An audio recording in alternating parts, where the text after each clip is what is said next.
नमस्ते साथियों, मैं हूं MC हरबार और आप देख रहे हैं संविधान के स्वर यूट्यूब चैनल पर संविधान सीरीज। अभी तक आर्टिकल 19(2) के अंतर्गत लोक व्यवस्था, विदेशी राज्यों से संबंध, राज्य सुरक्षा, शिष्टता, सदाचार के संबंध में चर्चा कर चुके हैं एवं कोर्ट की अवमानना के संबंध में चर्चा की जा चुकी है। यह जानकारी संविधान सीरीज के एपिसोड 52, 53 एवं 54 में संविधान के स्वर यूट्यूब चैनल पर उपलब्ध है। आर्टिकल 19(2) के अंतर्गत मानहानि क्या है, आज हम संविधान के आर्टिकल 19(2) के संबंध में जानकारी लेने की कोशिश करते हैं।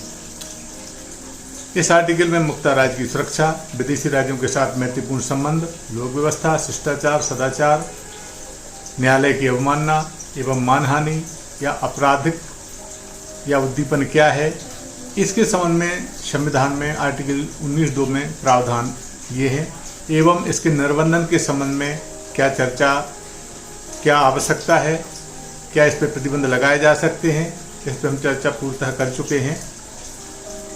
आज का इस आर्टिकल 19(2) के अंतर्गत मानहानि क्या है, आज हम इसको समझने की कोशिश करते हैं। दरअसल मानहानि को हम डिफेमेशन भी कह सकते हैं और मानहानि डिफेमेशन का मीनिंग, उसकी परिभाषा, उसके प्रकार, उसके नियम और उसके रूल्स क्या हैं, उसकी प्रोटेक्शन क्या है। अर्थात हम हिंदी में यदि हम कहें तो मानहानि का अर्थ क्या है, परिभाषा, उसका प्रकार, उसके नियम, उसके कानून और उसके बचाव पक्ष क्या क्या हैं, इस पे हम विस्तृत रूप से चर्चा आज करते हैं। किसी व्यक्ति के सम्मान को जब ठेस पहुंचाई जाती है तो यह मानहानि की श्रेणी में आता है, क्योंकि प्रत्येक भारतीय नागरिक को पूरे सम्मान के साथ जीने का अधिकार है। इसलिए भारतीय संविधान में मानहानि कानून का प्रावधान किया गया है ताकि पत्रकारिता या अन्य गतिविधि के कारण किसी व्यक्ति के सम्मान को ठेस न पहुंचे।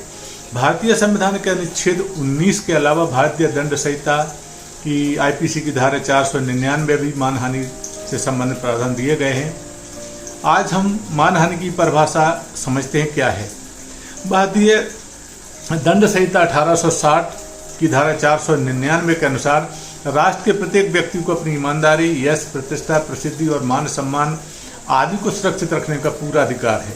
इस कानून में मानहानि को इस प्रकार परिभाषित किया गया है, जब कोई या तो बोले या पढ़े जाने योग्य शब्दों द्वारा, संकेतों द्वारा या दृश्य रूपणों द्वारा किसी व्यक्ति के बारे में कोई लांछन इस आशय से लगाता है कि ऐसे लांछन से व्यक्ति विशेष को ख्याति की हानि होगी तो मानहानि करना कहा जाएगा। क्या मानहानि के कोई प्रकार हैं? कानून के अनुसार मानहानि 2 प्रकार की होती है, सिविल और आपराधिक। सिविल को हम दीवानी और आपराधिक को क्रिमिनल मानहानि कह सकते हैं। सिविल मानहानि के मामले में दोषी व्यक्ति को आर्थिक दंड या मुआवजा देना पड़ता है, जबकि आपराधिक मानहानि के लिए कारावास की सजा का प्रावधान है। कानून में मानहानि के 2 प्रकार हैं, एक अपवचन और दूसरा अपलेख। अपवचन का आशय है कि इसकी परिभाषा कैसे करते हुए कह सकते हैं कि जब बोले गए शब्दों में किसी व्यक्ति के सम्मान को ठेस पहुंचती है तो इस अपराध को अपवचन कहते हैं। इसमें मौखिक शब्दों के साथ संकेत, शारीरिक मुद्राएं और अव्यक्त ध्वनियां भी सम्मिलित होती हैं। अपवचन यानी बुरे वचन मानहानि के कुछ मुख्य तत्व भी हैं। ऐसे कृत्य जिसके कारण लोग वादी का सामाजिक बहिष्कार कर दें, घृणा तथा तिरस्कार का भाव पैदा करने वाला यदि कोई कथन कहता है, यदि कोई अवज्ञा का भाव पैदा करने वाला कथन कहता है, यदि व्यक्ति की सामाजिक प्रतिष्ठा को ठेस पहुंचने वाले शब्द कहे जाएं, व्यक्ति के व्यवसाय, पेशे या पद पर कोई प्रतिकूल प्रभाव डालने वाला कोई कथन कहा जाए तो उसको हम अपवचन कह सकते हैं। अपलेखन दूसरा हमारा बिंदु है। अपलेखन या लिखकर मानहानि करना। जब लिखित में या मुद्रित शब्दों के माध्यम से किसी व्यक्ति की मानहानि की जाती है तो इस कृत्य को अपलेख कहते हैं। चाहे इलेक्ट्रॉनिक मीडिया के इस युग में टेलीविजन या इंटरनेट के माध्यम से की गई कोई मानहानि भी क्यों ना हो, वो अपलेखन के दायरे में आती है। मानहानि के संबंध में सजा देने के प्रावधान भी हैं। मानहानि के मामले में अभियुक्त पर दीवानी और फौजदारी 2 मामले चलाए जा सकते हैं तथा इस अपराध के लिए उसे 2 साल की साधारण कैद या जुर्माना या दोनों सजाएं एक साथ दी जा सकती हैं। भारतीय दंड संहिता 1860 के अनुसार यदि मृत व्यक्ति पर लगाए गए आरोपों से मृत व्यक्ति के निकट संबंधियों की भावनाएं आहत होती हैं तो यह आरोप मानहानि कहलाएगा। यदि किसी मृत व्यक्ति पर कोई आरोप लगाना मानहानि के दायरे में आ सकता है यदि वह आरोप इस व्यक्ति के जीवित होने पर उसकी ख्याति में कोई हानि करता है। किसी संस्था, कंपनी, व्यक्ति समूह के संबंध में ऐसा आरोप लगाना जो उनका अपयश करता हो तो मानहानि की श्रेणी में आएगा। कोई आरोप तब तक किसी व्यक्ति की मानहानि करने वाला नहीं माना जा सकता जब तक वह आरोप दूसरों की दृष्टि में उस व्यक्ति के सदाचार या बौद्धिक स्वरूप को नष्ट न कर दे अथवा उस व्यक्ति की साख को न गिराए। किसी जाति, धर्म, वर्ग विशेष पर निंदाजनक टिप्पणी मानहानि हो सकती है। किसी व्यक्ति पर ऐसा आरोप लगाया जाए जो सत्य हो उसकी मानहानि नहीं, विशेष रूप से तब तक जब तक आरोप प्रकाशित या प्रसारित करना जनहित में हो। व्यंग्य युक्ति के रूप में आरोप लगाना भी मानहानि की श्रेणी में आ सकता है यदि उस व्यंग्य युक्ति से व्यक्ति की वास्तविक हानि होती है। किसी व्यक्ति के नाम का गलत प्रकाशन या प्रसारण भी मानहानि है। किसी विशेष के चित्र अनुपयुक्त स्थान पर प्रकाशित करना भी मानहानि की श्रेणी में आता है।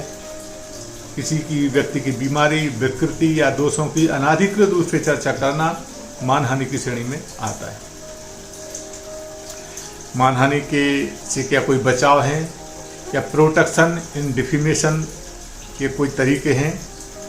भारतीय दंड संहिता की धारा 499 के मुताबिक निम्नलिखित परिस्थितियों में मानहानि के मामले से व्यक्ति बच सकता है। किसी लोक सेवक की उसके काम से संबंधित आलोचना मानहानि नहीं है, लेकिन यह आलोचना सद्भावपूर्ण होना चाहिए। ऐसा सत्य आरोप जिसका लगाया जाना जनहित में हो तो वह मानहानि की श्रेणी में नहीं आएगा। अपने व अन्य लोगों के हितों की रक्षा करने के लिए किसी व्यक्ति द्वारा सद्भावपूर्वक की गई परिनिंदा मानहानि नहीं होती है। यदि कोई व्यक्ति दूसरे व्यक्ति को उसकी भलाई के लिए या जनहित में चेतावनी देता है तो यह मानहानि के दायरे में नहीं आएगा। जनहित से जुड़े किसी मुद्दे के संदर्भ में किसी व्यक्ति के संबंध में सद्भावपूर्ण दी गई टिप्पणी भी मानहानि नहीं होती है, चाहे वह टिप्पणी उसके चरित्र से ही संबंधित क्यों न हो। यदि किसी न्यायालय की कार्रवाई के संबंध में सारता सही रिपोर्ट प्रकाशित या प्रसारित की जाती है तो उसे मानहानि नहीं माना जाएगा।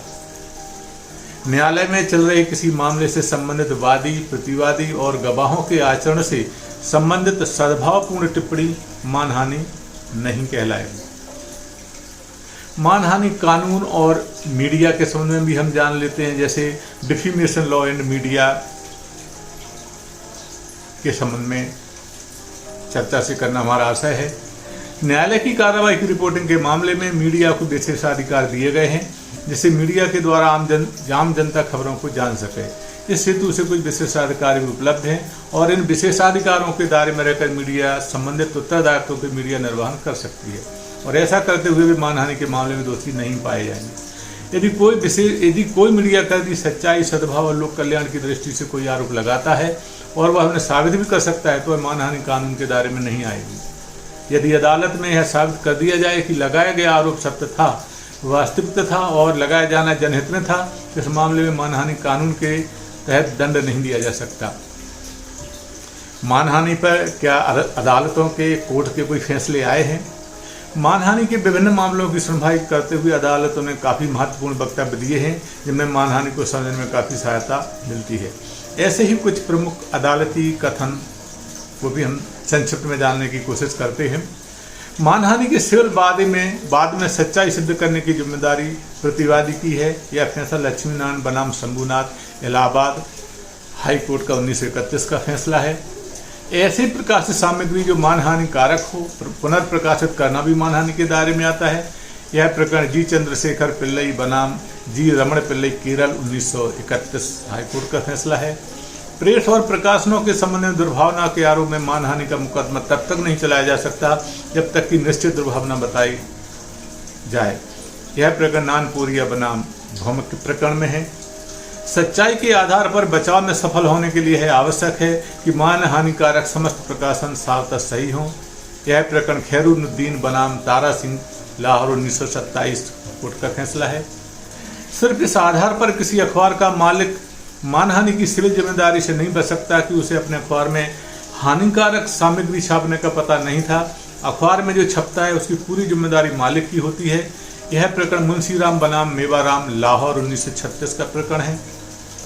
दुर्भावना साबित करने का दायित्व वादी पर है। अगर वह इसे साबित कर पाता है तो यह मुकदमा हार जाएगा। यह प्रकरण जनार्दन करंदीकर बनाम राजचंद्र तिलक मुंबई 1947 का है। कोई मान हानिकारक समाचार या सूचना प्राप्त होने पर पत्र के संपादक का कर्तव्य है कि वो सामग्री प्रकाशित करने से पहले तथ्यों की अच्छी तरह से जांच कर ले, क्योंकि मान हानिकारक सामग्री प्रकाशित होने पर अंततः जिम्मेदारी उसी की होगी। यह प्रकरण गुरबचन सिंह बनाम बाबूराम पंजाब और हरियाणा हाईकोर्ट 1969 का है। इसके अलावा हम कुछ मेमोरेबल फैक्ट भी देख लेते हैं। लॉर्ड बेलेजली ने 1799 ईस्वी में प्रेस नियंत्रण अधिनियम जारी किया था। वर्ष 1933 में भारतीय समाचार पत्र संकटकालीन शक्तियां अधिनियम पारित किया गया था। वर्ष 1910 में भारतीय प्रेस अधिनियम लागू किया गया। इस अधिनियम का एकमात्र उद्देश्य प्रेस पर नियंत्रण एवं उसकी आज़ादी का गला घोंटना था। केबल नेटवर्क नियमन संशोधन विधेयक 9 दिसंबर 2002 को भारतीय संसद द्वारा पारित किया गया। भारतीय प्रेस आयोग ने वर्ष 1954 में अपनी रिपोर्ट प्रेस परिषद की स्थापना की सिफारिश की थी। हॉलीवुड फिल्म निर्माता कंपनी फॉक्स इंटरनेशनल ने अपने फिल्मों की शुरुआत भारत में हो तो इसकी नकल को रोकने के लिए मुंबई में कार्यालय खोला था। फरीद जकारिया को टाइम्स पत्रकार ने किसी और की कृति को हूबहू छापने के कारण निलंबित किया था। फिल्म ओम शांति ओम की निर्देशक फराह खान तथा निर्माता गौरी खान एवं शाहरुख खान पर वरिष्ठ अभिनेता मनोज कुमार ने अपनी फिल्म की खिल्ली उड़ाने के लिए मानहानि का केस किया था। तो साथियों, यह है कुछ आर्टिकल 19(2) के अंतर्गत मानहानि के संबंध में कुछ जानकारी थी जो आपकी प्रस्तुत की गई है। संविधान सीरीज लगातार जारी रहेगी। संविधान के स्वर यूट्यूब चैनल पर आर्टिकल 1 से आर्टिकल 19(2) तक के समस्त वीडियो उपलब्ध हैं। जल्दी हम आर्टिकल 19(2) के अंतर्गत अपराध की क्या परिभाषा है इस संबंध में चर्चा हेतु पुनः उपस्थित होंगे। भारतीय संविधान में अपराध को किस तरह से परिभाषित किया गया है। कृपया संविधान के स्वर यूट्यूब चैनल को लाइक करें, सब्सक्राइब करें, शेयर करें तथा कमेंट करें, जैसे आने वाले वीडियो के नोटिफिकेशन आप तक पहुंच सकें। आपने वीडियो को देखा इसके लिए आपको बहुत बहुत धन्यवाद। नमस्कार।